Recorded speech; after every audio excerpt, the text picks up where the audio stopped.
warahmatullahi wabarakatuh. Halo anak-anak, bertemu lagi bersama Bapak Dito. Bagaimana kabarnya pada hari ini? Ya, tentu masih semangat kan untuk mengikuti pembelajaran Bapak hari ini? Nah, di dalam video pembelajaran kali ini, Bapak akan menyampaikan materi pembelajaran untuk kelas 5, tema 9, subtema 3, pembelajaran 1. Nah, sebelum kita memulai pembelajaran hari ini, alangkah baiknya kita berdoa menurut agama dan kepercayaan yang masing-masing. Berdoa dimulai.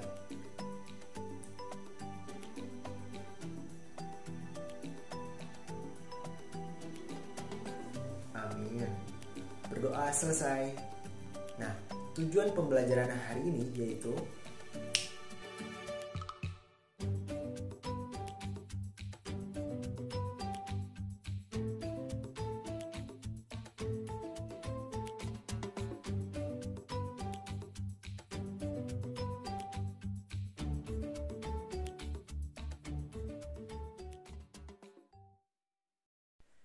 tema 9, subtema 3, pembelajaran 1.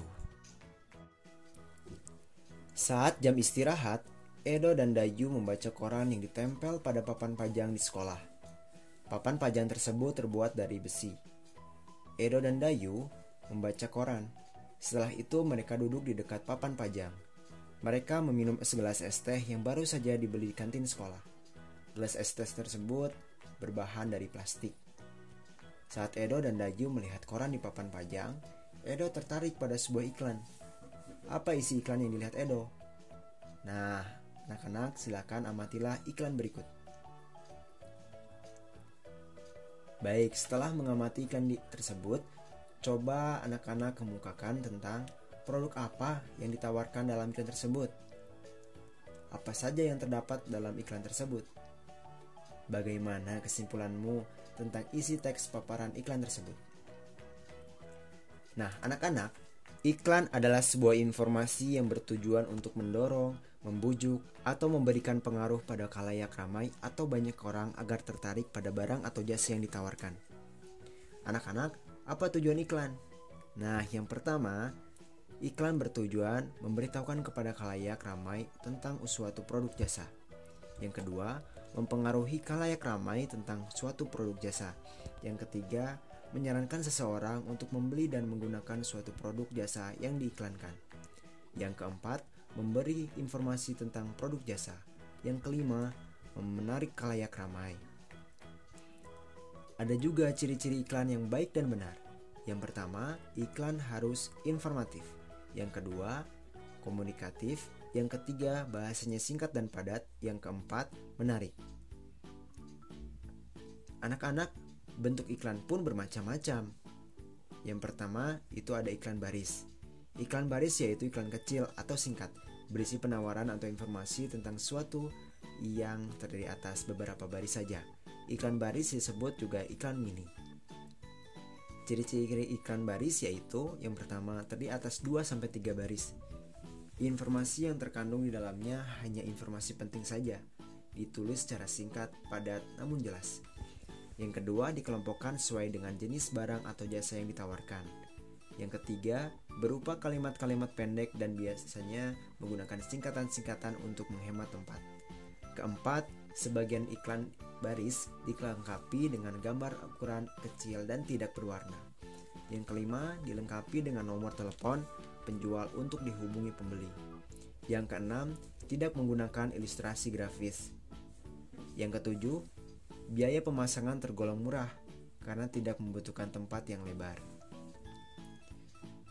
Nah, berikut ini adalah contoh iklan baris pada koran. Dapat dilihat. Nah, anak-anak, selanjutnya ada iklan kolom. Iklan kolom adalah iklan yang pemuatannya memanfaatkan beberapa bagian kolom dari halaman surat kabar.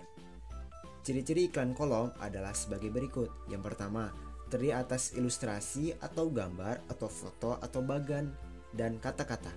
Kedua, ukurannya lebih besar daripada iklan baris. Bahkan ada yang penuh satu halaman koran. Ketiga, berisi penawaran, ajakan, dan bujukan untuk membeli produk atau barang jasa yang ditawarkan. Bisa juga berupa iklan pribadi atau keluarga yang berisi misalnya berita pernikahan, berita duka cita, atau ucapan terima kasih. Berikut adalah contoh iklan kolom pada koran. Ya, ini dapat diperhatikan ya. Nah, anak-anak, sekarang coba bacalah sebuah iklan di media cetak berikut ini. Setelah membaca dan mengamati iklan di atas, jawablah pertanyaan berikut. Yang pertama, apakah maksud dan tujuan iklan di atas? Yang kedua, termasuk bentuk iklan apa jika iklan tersebut dimuat dalam surat kabar? Yang ketiga, jelaskan kesimpulan isi teks paparan iklan di atas. Nah, silakan anak-anak catat di buku catatannya masing-masing dan bisa dapat dikumpulkan melalui link di deskripsi Google Drive di bawah ini. Edo merasa haus. Tidak lama kemudian, Edo mengambil segelas air putih lalu meminumnya. Edo mencermati iklan yang ada pada soal latihan yang telah dikerjakannya. Ternyata hari ini ia telah mempelajari tentang air dan udara. Air dan udara merupakan benda-benda di lingkungan yang sangat dibutuhkan manusia. Tahukah kamu, udara merupakan benda yang tidak terlihat oleh mata, namun sangat dibutuhkan oleh manusia, bahkan hewan sekalipun. Udara yang bersih dan sehat adalah udara yang kaya akan oksigen, sedangkan udara yang tercampur dengan asap rokok, asap kendaraan bermotor, dan asap-asap buangan pabrik merupakan udara yang tidak bersih. Kandungan dalam udara yang tercemar, asap-asap tersebut tidak lagi banyak mengandung oksigen. Kandungan udaranya sudah tercampur zat-zat lain yang sangat merugikan kesehatan. Selain itu, benda lain yang tidak kalah penting bagi manusia adalah air. Air tidak hanya digunakan untuk minum. Air juga sangat dibutuhkan untuk kebutuhan sehari-hari, seperti mandi, mencuci alat-alat rumah tangga, dan mencuci baju. Air merupakan benda tunggal, akan tetapi sebenarnya air juga terbentuk atas hidrogen dan oksigen. Hidrogen dan oksigen dalam air tidak dapat dipisahkan, kecuali dengan reaksi kimia tertentu. Berbeda dengan tanah, dalam tanah dapat kamu jumpai adanya kerikil, batu, dan pasir yang dapat kamu pisahkan dengan tangan. Secara umum, benda-benda di lingkungan sekitar kita dapat dibedakan menjadi dua, yaitu zat tunggal dan campuran. Apa yang dimaksud dengan zat tunggal? Zat tunggal ada zat yang terdiri atas sejenis materi. Zat tunggal dapat juga disebut zat murni. Salah satu contoh zat tunggal adalah air. Zat tunggal dapat berupa unsur dan senyawa. Yang dimaksud dengan unsur adalah zat tunggal yang tidak dapat diuraikan menjadi zat lain yang lebih sederhana, seperti contoh besi, emas, aluminium, karbon, nitrogen, tembaga, perak, seng, dan oksigen. Nah, apa yang dimaksud dengan senyawa? Senyawa terbentuk oleh perikatan kimia dari dua atau lebih jenis unsur. Sebagai contoh adalah air. Air terbentuk dari oksigen dan hidrogen. Contoh senyawa yang sering kita temui dalam kehidupan sehari-hari misalnya garam dapur, gula pasir, asam cuka, soda kue, dan vitamin C. Selanjutnya, apa yang dimaksud dengan campuran? Campuran adalah gabungan dari dua zat atau lebih yang sifat asalnya tidak hilang sama sekali. Campuran dapat dibentuk dari gabungan unsur dengan unsur senyawa dengan unsur atau senyawa dengan senyawa.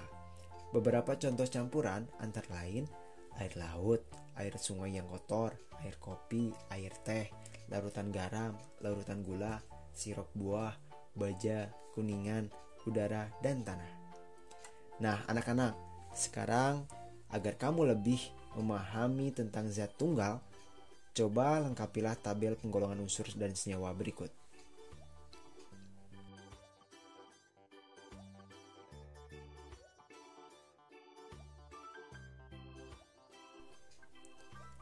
Baik, benda atau materi yang berada di lingkunganmu dapat memberikan manfaat bagi kehidupan. Benda atau materi ada yang termasuk zat tunggal berupa unsur dan senyawa, maupun ke dalam campuran. Sebagai contoh, air adalah zat tunggal yang merupakan senyawa. Air sangat berguna bagi kehidupan manusia. Air berguna untuk minum, mandi, mencuci pakaian, dan lain-lain.